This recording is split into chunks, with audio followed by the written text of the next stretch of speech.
Farmacias Medicity, la cadena de farmacias más grande del país, ahora llega a tu casa. Pídenos a domicilio al 1-800-633-424. 1-800-633-424. Quédate en casa. Damos de bienvenida al doctor Daniel Orellana. Él es profesor investigador de la Universidad de Cuenca. También participa en las redes sociales, tuitero con la sugestiva etiqueta @temporalista. Daniela Orellana, y él nos corregirá si no lo entendemos correctamente, pero es un experto en georreferenciación, en análisis de datos, maneja la denominada Big Data, Mega Data, el uso de algoritmos y alta matemática para dar lectura e interpretar los datos que fluyen a través de los distintos servicios de Internet, y esto permitiría hacer predicciones sobre comportamientos futuros en distintas materias. Ha venido aportando en el marco de la COVID-19 con algunos análisis sobre cómo influye la movilidad en la difusión del virus. Así que con este amplio panorama es un tanto complejo saber por dónde empezar un diálogo con Daniel, a quien damos la bienvenida. Quizá empezaríamos pidiéndole que nos cuente en qué ha venido trabajando, investigando y aportando al conocimiento público, y de allí derivaremos el tema a la ciudad de Cuenca y a la movilidad en esta urbe. Buenos días. Buenos días, Gustavo, y muchísimas gracias por la invitación. Efectivamente, desde el inicio de la pandemia en Ecuador en marzo, varios investigadores hemos estado preocupados en la relación que existe entre la pandemia, el proceso infeccioso de COVID-19 y la movilidad. Yo no soy médico, soy biólogo, y como bien he dicho hace un momento, me dedico principalmente al análisis de datos urbanos en general, y con mucha fuerza los datos de movilidad, un tema que vengo trabajando ya una década. De los primeros datos que tuvimos a nivel mundial, y también con la experiencia de otros procesos de pandemia, se sabía ya que la movilidad de las personas y la conectividad tienen una influencia muy fuerte en la dispersión de la enfermedad.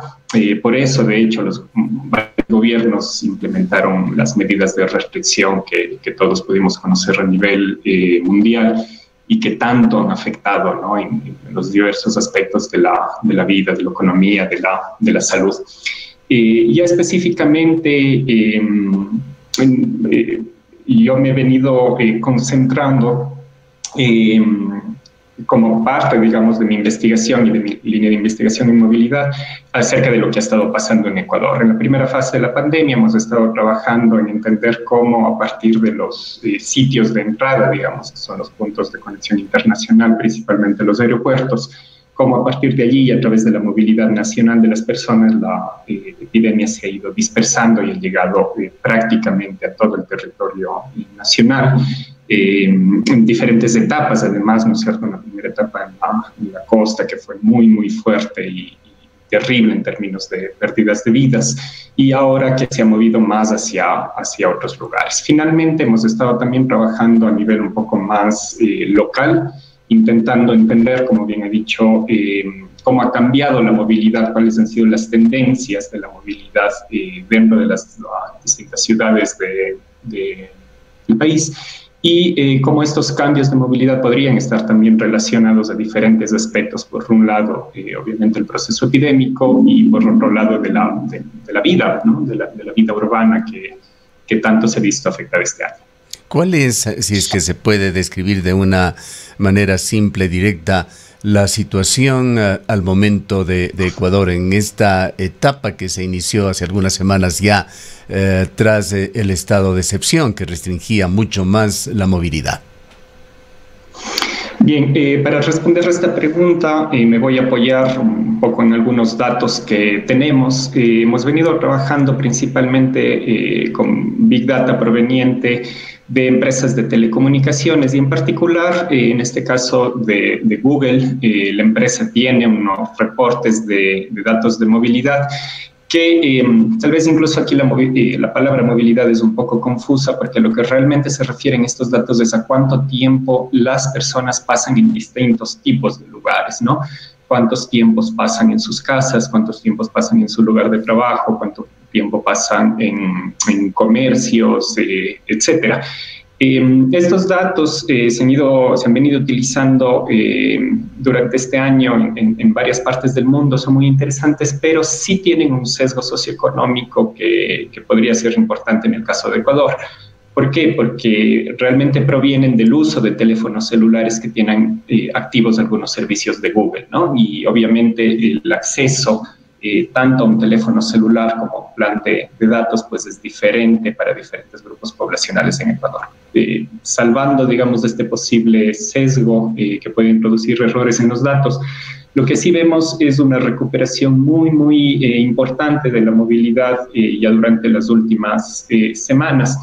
Para tener una idea más o menos de esta recuperación, si regresamos hacia la tercera semana de marzo de este año, es decir, inmediatamente después del inicio del confinamiento, la movilidad se había reducido en un 75%. En otras palabras, las personas dejaron de movilizarse o de pasar fuera de su casa el 75% del tiempo comparado a los 2 primeros meses del año. A partir de entonces hemos visto una gradual recuperación de la movilidad, con algunos saltos importantes, ¿no? Estos saltos han estado reflejados precisamente en los cambios de los diferentes periodos de confinamiento. Por un lado, cuando se inició el proceso de semaforización y el paso a semáforo amarillo, el relajamiento de algunas medidas, porque recordemos que el semáforo, la verdad es que ha sido una herramienta poco útil, en el sentido de que se han ido modificando el tipo de restricciones de las que se dan, y realmente hemos visto una recuperación normal. En este momento nos encontramos más o menos en un 20% por debajo de lo normal. En otras palabras, hay un 20% menos de movilidad de lo que se esperaría en una situación normal. Si es que tomamos en cuenta que las actividades educativas principalmente son las únicas que están restringidas en este momento, y un poco de teletrabajo en algunos casos, pues podríamos decir que aparte de esto, prácticamente estamos viviendo una situación de normalidad en lo que se refiere a la cantidad de movimiento. En otras palabras, como había dicho, al tiempo que las personas pasan en distintos lugares. Luego tendremos también un pequeño gráfico para compartir y poder ver visualmente cómo se refleja esto. El término movilidad puede ser bastante o adaptarse bastante como un sinónimo de productividad. Y esto es lo que han venido pregonando sectores económicos del país, sobre todo las cámaras de la producción, entre otros varios economistas que señalan de que la economía tiene que movilizarse porque la caída de los índices económicos de Ecuador, el desempleo, la pasividad en la que entra todo este sistema dinámico de la economía ecuatoriana puede tener efectos mucho más fuertes incluso que los de la propia pandemia o directamente por los efectos de salud del virus. Entonces se intenta con una serie de medidas tras el estado de excepción de establecer niveles de esta nueva normalidad que sin pretender llegar a los niveles de actividad previos a la pandemia, es decir, los del año 2019, se quieren de alguna manera equilibrar en lo que podría ser una situación sostenible con las condiciones que se viven. Esta reflexión, Daniel, lo hago porque se toman medidas en la ciudad de Cuenca en las cuales las restricciones de movilidad son solamente luego de las 11 de la noche y más bien se están tomando medidas para incentivar el transporte público. Con restricciones aún se utilizan ya los buses en la ciudad de Cuenca, se utiliza el tranvía, que es una novedad, pues solamente por menos de 2 semanas todavía ha entrado ya a servir comercialmente el tranvía con el cobro de un pasaje, y acaba de tomarse una decisión en el Consejo Municipal tras una discusión y reflexión por parte de los concejales en forma casi unánime, con el voto salvado del alcalde, posiblemente por consideraciones más de materia económica del alcalde no votó, pero en el municipio por mayoría se decidió bajar la tarifa del tranvía, posiblemente tratando de utilizar esa elasticidad que existe entre precio y la posibilidad de que pueda, a través de un precio más bajo, incrementarse el número de pasajeros, que ha disminuido preocupantemente con respecto a la etapa que sirvió el tranvía en forma gratuita a los ciudadanos. La cuestión ¿es este el camino a seguir? ¿Es esto conveniente?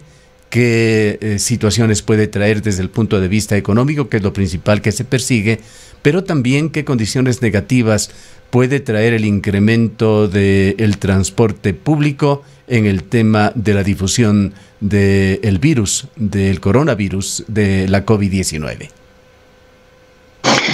Bien, efectivamente hay dos partes allí que creo que es importante discutir. La primera es creo yo, una falsa dicotomía que se planteó durante los primeros meses de la pandemia, y es que era, viendo en extremo, algo así como la economía o la vida. Era eso como una dicotomía que se presentaba. O sea, es que si es que no nos morimos de COVID, nos morimos de hambre. Esto ha demostrado ser falso. Sí, falso, ¿por qué? Porque los países, los territorios y las regiones que han logrado hacer un buen manejo de la epidemia han logrado reactivarse sin un mayor problema, ¿sí? Logrando mantener a raya el proceso epidémico y teniendo una recuperación bastante buena, reflejado precisamente en los niveles de movilidad de forma directa y en el proceso económico por otro, ¿no?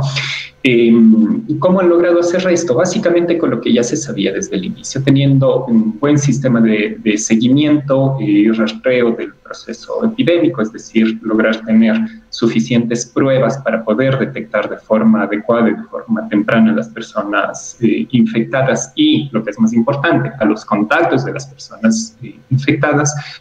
Segundo, un apoyo directo y claro a estas personas, en caso que si es que estoy contagiado, si es que estoy en riesgo de estar contagiado, para no seguir dispersando el virus, recibo apoyo para poder quedarme en mi casa. Este apoyo puede derivarse, por ejemplo, en temas esenciales como alimentación o como medicina, pero también temas como acceso a salud, etcétera, ¿no?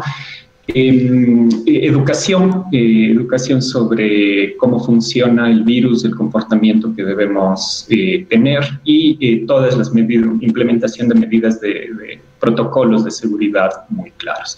Con este tipo de cosas se ha demostrado que es posible una reactivación de la movilidad adecuada, ¿sí? Bajo un sistema, digamos, más seguro, eso que se daba en llamar la nueva normalidad.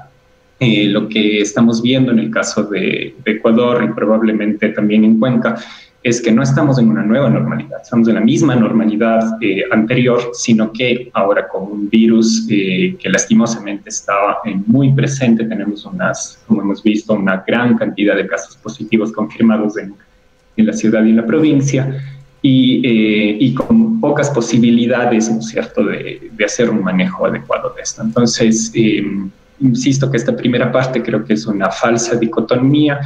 Creo que había muchas cosas por hacer. Hemos tenido ya varios meses, medio año, para poder hacer las cosas adecuadas y lastimosamente no hemos visto que se ha hecho todo lo que se podría haber hecho para poder tener una recuperación adecuada. Eso es la primera parte. Aquí hay algo que no llego a entender claramente, Daniel. En las cifras iniciales que nos había compartido, señalaba que la movilidad bajó drásticamente durante el estado de excepción aquí en el país y en la ciudad, pero no estamos seguros si nos está diciendo que ahora, tras el estado de excepción, los patrones de comportamiento ciudadano relacionados con la situación antes del estado de excepción no han cambiado y que estamos en una normalidad no muy diferente a lo que se tuvo antes. ¿Es esta interpretación correcta?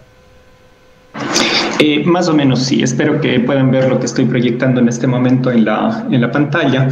Lo que estamos viendo precisamente es una tendencia de recuperación de la movilidad en Ecuador. La primera parte de esta línea representa pues el final de febrero, ¿no es cierto?, con una movilidad y eso es lo que vamos a utilizar como referencia. Inmediatamente después vemos una baja muy drástica precisamente al inicio del confinamiento, y luego vamos viendo cómo esta línea vuelve a subir, ¿no? A acercarse a la línea cero. Una pregunta necesaria, Daniel. ¿Qué señala, qué mide cada uno de los dos ejes en ese gráfico? Perfecto. Vamos a ver en el eje horizontal las fechas. No sé si es que se alcance a ver lo suficientemente bien, pero estamos iniciando el gráfico el 1 de marzo, la primera semana de marzo, precisamente justo antes del confinamiento. Y el último dato que tenemos es para el 7 de septiembre, es al final, al costado derecho del gráfico, ¿no? Y en lo vertical estamos viendo de manera muy general la movilidad. Tenemos una línea, la línea horizontal, que nos representa el cero. Este cero sería nuestra referencia. La normalidad de diciembre, diríamos, de diciembre o enero. Exactamente. Exactamente, la normalidad previa a la pandemia, ¿no? Entonces, lo que vemos es, ¿no es cierto?, cada una de las líneas que estamos viendo representa una provincia, la línea más oscura representa la movilidad del país, y podemos ver, por lo tanto, allí entonces una baja muy fuerte durante marzo, una recuperación gradual a partir de abril, con algunos saltos importantes, ¿no? Por ejemplo, en junio, en el relajamiento de las medidas, se ve efectivamente un pico de movilidad, de recuperación de movilidad, ¿sí? Y en este momento nos encontramos un 20% aproximadamente a nivel de país por debajo de lo normal. Como decía hace un momento, sí, consideramos que todas las actividades educativas están cerradas, más algo de teletrabajo, pues eso podría explicar esta disminución del 20%. El resto de cosas están pero es muy pequeña ya la diferencia con respecto a lo que fue diciembre o enero en términos de movilidad. Ahora, no sé si por allí tenemos algún análisis que pueda contrastar este mismo gráfico en cuanto a lo que ha sucedido con la movilidad con lo que estaría sucediendo con la difusión de la COVID-19, si es que hay una correlación entre movilidad y difusión del virus. Sí, efectivamente la hay. No quiero adelantarme a presentar algunos resultados porque queremos ser muy sólidos el momento que tengamos ya esto. Voy a adelantarme simplemente en un razonamiento, en unas primeras conclusiones que hemos encontrado, y es que efectivamente hay una relación fuerte entre estos niveles de recuperación de la movilidad y el proceso de dispersión del virus. Lo que es muy importante entender es que no es una relación directa, sino que va a estar influenciada precisamente por las otras medidas que he comentado. Bueno, hay un hecho que vale la pena comentarlo y que posiblemente no ha sido muy advertido por los ciudadanos, pero el principal hospital de la zona 6 del Hospital Vicente Corral Moscoso en esta semana, y entendemos que se ven obligados por las circunstancias, ha tenido que utilizar algunas de sus áreas abiertas ya para recibir a pacientes no afectados por la COVID-19, afectados por otras enfermedades, pero para despejar las zonas internas y poder recibir a más pacientes, pues la situación ha ido creciendo y presionando en cuanto al crecimiento, perdone la redundancia, del número de pacientes semana a semana. Efectivamente, Gustavo, y probablemente ese es uno de los indicadores más importantes que deberíamos tener en cuenta y que deberíamos hacer caso junto con los indicadores de mortalidad. ¿Por qué? Nos hemos venido, ¿no es cierto?, todos los días hemos venido escuchando el número de casos que se presentan en Ecuador, el número de casos que se presentan en la provincia, etcétera. Pero recordemos que esos siempre son casos, lo que llamamos descubiertos, ¿sí?, casos confirmados. No existe una estimación real de cuántos más hay. Es un número que se podría mover entre 5 y 8 veces más el número real de personas contagiadas con respecto al número de casos confirmados dentro de los sistemas de vigilancia. Y esto es precisamente porque hay poca capacidad de testeo en Ecuador, ¿cierto? Sabemos que las pruebas PCR se hacen a las personas que presentan ya una sintomatología complicada, y sabemos también que aproximadamente el 80% de las personas contagiadas no presentan síntomas. Muchos de las personas puede ser incluso que ya hayamos tenido la enfermedad y no nos hayamos enterado. En este preciso momento, justo con el municipio de Cuenca y la Universidad de Cuenca, estamos llevando a cabo un estudio que se llama de cero prevalencia. Muchas personas habrán visto ya alguna información sobre esto. Estamos aplicando una gran cantidad de pruebas, se están aplicando sobre la población precisamente para poder detectar cuántas personas realmente se han contagiado durante estos meses y, como decía, incluso probablemente ni siquiera lo hayan sabido. Entonces, voy a esto precisamente porque cuando empezamos a ver que hay una saturación de la capacidad hospitalaria por un lado y un exceso de mortalidad por otro lado, es cuando realmente está ya la epidemia fuera de control, donde no tenemos más recursos para poder enfrentarla. Entonces, en el caso de Cuenca, esto sabíamos que iba a pasar ya desde abril, estuvo muy claro, siempre era difícil saber cuándo pasaría y si es que seríamos capaces de este proceso que se llamaba aplanar la curva. Creo que ha sido en parte exitoso esto, principalmente creo yo por el uso generalizado de la mascarilla que se puede ver en general en Cuenca, pero definitivamente no ha sido suficiente. Probablemente falta más esta posibilidad de aislamiento dentro de los cercos epidemiológicos, falta más capacidad precisamente de testeo y de apoyo a las personas que han estado expuestas para poder mantener los niveles bajos. Recordemos que todavía no hemos llegado a un pico, no hay ninguna indicación de que el número de casos vayan bajando y el aumento que hemos ido viendo ha correspondido también precisamente a los momentos de reactivación de la movilidad, como decía hace un momento.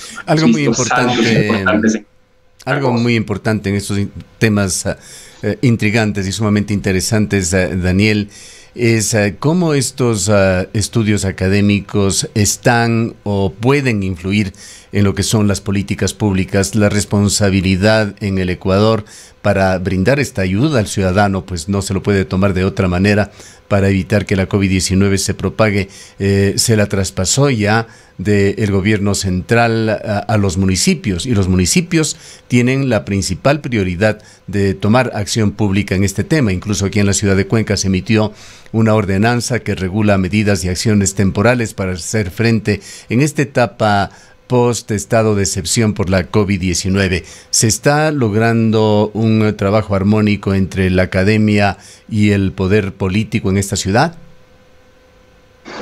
Voy a decir que a nivel nacional parcialmente y a nivel local creo que un poco más de lo que hemos tenido a nivel nacional.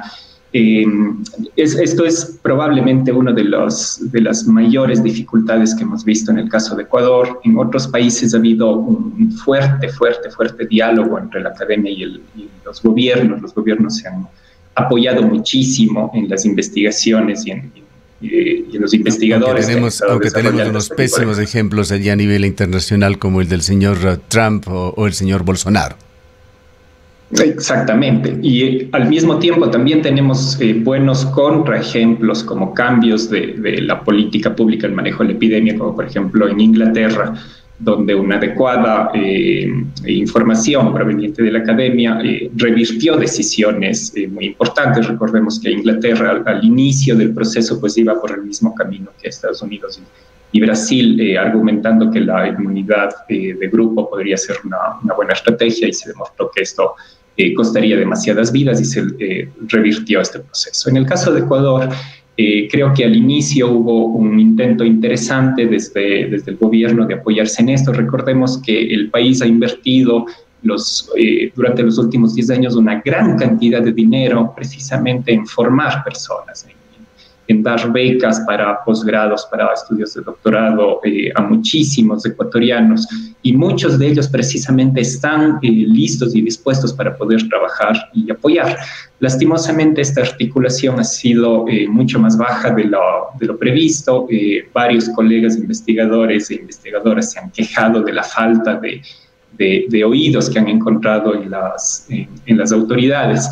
En el caso de los grupos con los que yo he estado colaborando, definitivamente hemos decidido trabajar más con los gobiernos locales, donde hemos tenido mayor resonancia.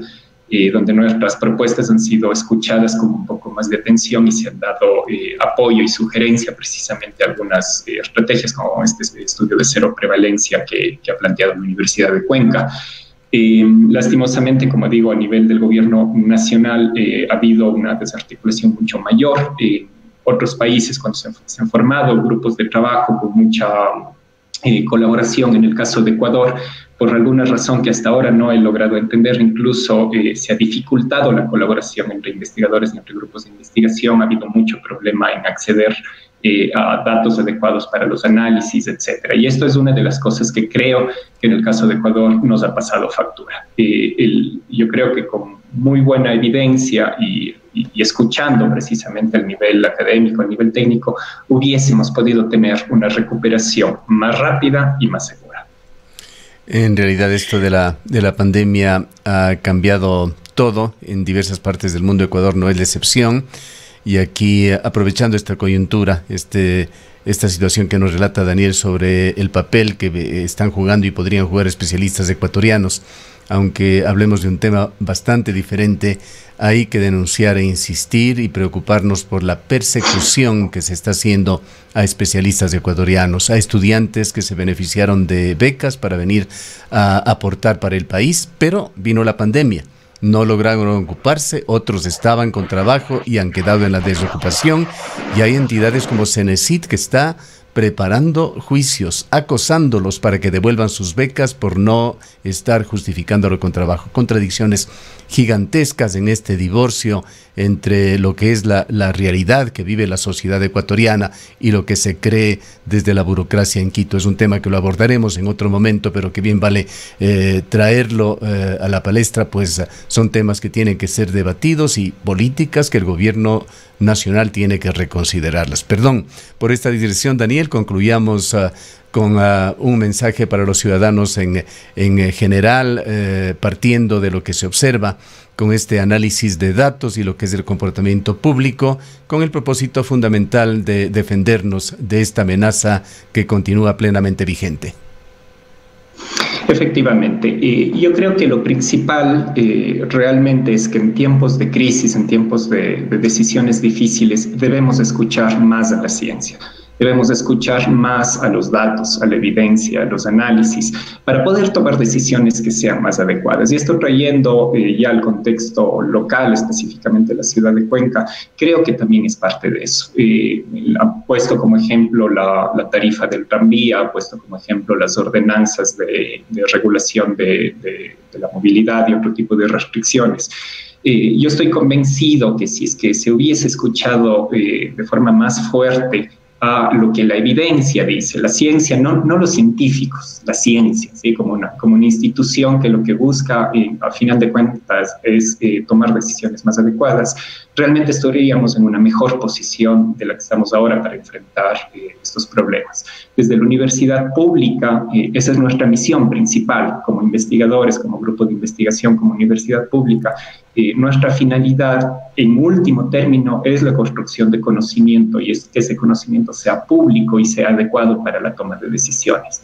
Entonces, también comparto esta preocupación enorme que menciona Gustavo sobre el ataque que existe hacia lo público en general y en particular hacia la educación pública que hemos visto durante los últimos meses. Y recordar que precisamente los países y las sociedades que han logrado salir adelante, que han logrado tener un desarrollo más justo, más equitativo, han sido precisamente quienes han logrado convertir sus recursos, sean naturales, sean económicos, etcétera, en educación y en conocimiento. Y eso definitivamente es un camino que nos falta por recorrer mucho. Bien, muchísimas gracias a Daniel Orellana. Él es biólogo, PhD, profesor investigador de la Universidad de Cuenca. En el Ecaustro, desde hace 20 años, trabajamos día a día para generar la energía que tú necesitas. Hoy, renovamos nuestro compromiso de servir a la región y al país, generando desarrollo con conciencia y conservación ambiental y siempre mirando al futuro. El Ecaustro es